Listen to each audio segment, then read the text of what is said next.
Pai, do Filho, do Espírito Santo. Amém. Reflexão do dia, um programa de estudo bíblico diário que estuda as palavras que compõem a liturgia diária. Primeira leitura, segunda quando tem, salmo, o santo do dia e o santo evangelho. Hoje, dia 4 de julho de 2024, 13ª semana do tempo comum, quinta-feira, cor litúrgica verde. Santo do dia, Santa Isabel de Portugal, século XIII, Espanha. Ela nasceu na Espanha no ano de 1271, pertencia à família real Aragão, que lhe concedeu uma ótima formação espiritual digna do seguimento de Cristo. Mas ela acabou casando-se com o rei Diniz de Portugal e sofreu muito na mão desse homem. Ela ajudou a propagar a grande devoção a Nossa Senhora da Conceição. Ela refundou em 1314 o mosteiro de Santa Clara de Coimbra. Também fundou em 1321 em Santarém o Hospital de Nossa Senhora dos Inocentes, voltado para crianças que por algum motivo eram abandonadas por suas mães. Mas uma de suas últimas obras de caridade talvez tenha sido cuidar do próprio Dom Diniz, que tanto a fez sofrer. Santa Isabel torna-se então santa por ser uma excelente esposa, mãe, companheira, né? E também uma sofredora, mas nunca deixou de testemunhar Jesus. Santa Isabel de Portugal, rogai por nós. Na primeira leitura de hoje, nós vamos ver o livro de Amós, no seu capítulo 7, de 10 a 17, como que este profeta ele foi perseguido pelas autoridades, tanto do rei, né, como do próprio templo. Então o templo, em comum acordo com o rei, queria afastar Amós dessa atividade de profeta, porque as profecias de Amós incomodavam a corte, o rei só queria fazer festas, queria fazer orgias no castelo, então ele não estava muito interessado com questões religiosas. E as lideranças religiosas da época do profeta Amós, também eles não estavam preocupados com religião, eles estavam preocupados com poder, com o templo, com o dinheiro que fluía no templo e com as suas falsas autoridades, né, diante do povo. Então, uma religião corrompida e também uma liderança civil corrompida. Nesse meio surge Amós como o dedo de Deus. E aqui na leitura de hoje nós vamos ver que eles tentam afastar Amós. Eles falam assim, naqueles dias, Amazias, sacerdote de Betel, olha o que o sacerdote está falando, né? Mandou dizer a Jeroboão, rei de Israel, Amós conspira contra ti dentro da própria casa de Israel. Então, o rei, o Jeroboão, até tinha um temor, um respeito pelo sacerdote e pelo profeta Amós. Mas o próprio sacerdote de Betel, Amazias, conspirava contra o profeta, né? Então ele foi lá fofocar com o rei. Amós conspira contra ti, dentro da própria casa de Israel. O país não consegue evitar que se espalhe todas as suas palavras. Ele anda dizendo, Jeroboão morrerá pela espada, e Israel será deportado de sua pátria como escravo. Isso tudo aconteceu, né? Jeroboão foi morto, com sua família, com todo mundo, a sua esposa se prostituiu, né? É, foi a única que ficou viva, e se prostituiu para viver, e foi assim a grande desgraça que aconteceu com a deportação da Babilônia. Então, Amós estava falando que era da vontade de Deus. Disse depois a Amazias a Amós, vidente, sai daqui, procura refúgio em Judá, onde possas ganhar o teu pão e exercer a sua profecia. Mas em Betel não deveis insistir em profetizar, porque aí fica o santuário do rei e a corte do reino. Respondeu o profeta Amós ao sacerdote Amazias, dizendo, não sou profeta, nem sou filho de profeta.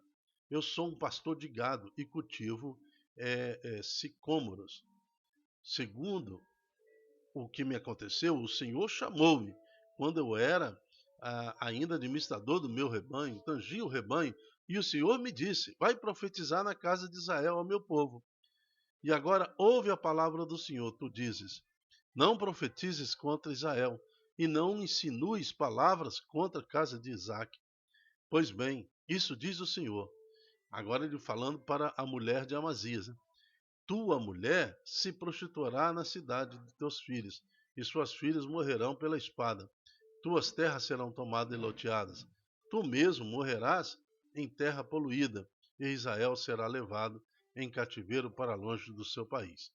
Palavra do Senhor, graças a Deus. Tudo isso aconteceu na vida do sacerdote Amazias, né? Tudo que o profeta falou. Ainda por cima, Jeroboão entrou em desgraça e todo o povo também foi deportado lá para a Babilônia. Então, que tenhamos o nosso coração firme no propósito de Deus. Cuidado com o que diz o mundo, cuidado com as propostas mundanas, principalmente que querem arrastar os nossos filhos e netos para uma situação de depravação total e abandono da lei.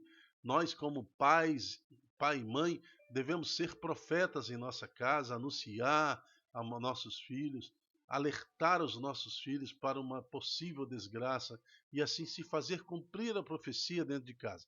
Que quando uma profecia ela é cumprida, a desgraça não acontece, né? Então cabe a nós, pais, gestores, genitores, que possamos também nos comportar como o profeta Amós, né? Já tem muito Amazias no mundo querendo sufocar a autoridade do pai e da mãe, principalmente quando conduz o filho à santidade. Tem muita Amazias nas escolas, muitas Amazias dentro da própria família que vai criticar, né? Tem muito Amazias na novela, no celular. Então, nós temos muita força contrária para combater. O que nos cabe agora é cuidar do nosso gado, né? Cuidar da nossa plantação, né? Como assim, Amós, ele era agricultor e também tinha uma pequena pecuária que ele tomava conta, mas ele não deixou de profetizar, não deixou de anunciar. E se todos tivessem ouvido o profeta, o destino de Israel teria sido outro. Não haveria esses 80 anos de atraso no plano da redenção, 80 anos deportado, reconstruir tudo. E quando a gente tem que reconstruir, nossa, é terrível, né? Então, que possamos, no Espírito Santo, ser profeta em nossa casa. Amém. O Salmo até que nos fala isso hoje, o Salmo 18. Os julgamentos do Senhor são corretos e justos, também são o seu, é, é, é, a sua correção para nós, né? A lei do Senhor Deus é perfeita, conforto para a alma. O testemunho do Senhor é fiel, sabedoria dos humildes. Os julgamentos do Senhor são corretos e justos igualmente. Evangelho está em Mateus capítulo 9 e de 1 a 8. O Senhor esteja conosco, Ele está no meio de nós. Proclamação do Evangelho de Jesus Cristo segundo Mateus. Glória a vós, Senhor. Naquele tempo, entrando em um barco, Jesus atravessou para outra margem do lago e foi para a sua cidade. Apresentaram-lhe então um paralítico deitado numa cama. Vendo que eles tinham fé, Jesus disse ao paralítico: coragem, filho, os teus pecados estão perdoados. Então alguns mestres da lei que estavam ali presentes pensaram consigo, né? Esse homem está blasfemando. Mas Jesus, conhecendo o pensamento deles, disse: por que tendes esses maus pensamentos em vossos corações? O que é mais fácil dizer? Os teus pecados estão perdoados? Ou dizer, levanta-te e anda? Pois bem, para que saibais que o Filho do Homem tem na terra o poder de perdoar pecados, disse então ao paralítico: levanta-te, pega a tua cama e vai para a tua casa. O paralítico então se levantou e foi para a sua casa. Vendo isso, a multidão ficou com medo e glorificou a Deus por ter dado tal poder aos homens. Palavra da salvação, glória a vós, Senhor. No, Na imagem ao lado, nós estamos vendo a casa de Pedro totalmente destelhada, quebrar ali as, as viguinhas que compõem o telhado, afastar as telhas e desceram um homem paralítico. Vê, a esposa de Pedro, Pedro olhou para cima assim, pensou consigo mesmo, que prejuízo que eu tomei, né? Destelhar a minha casa, quebrar o meu telhado e descendo o paralítico em direção a Jesus.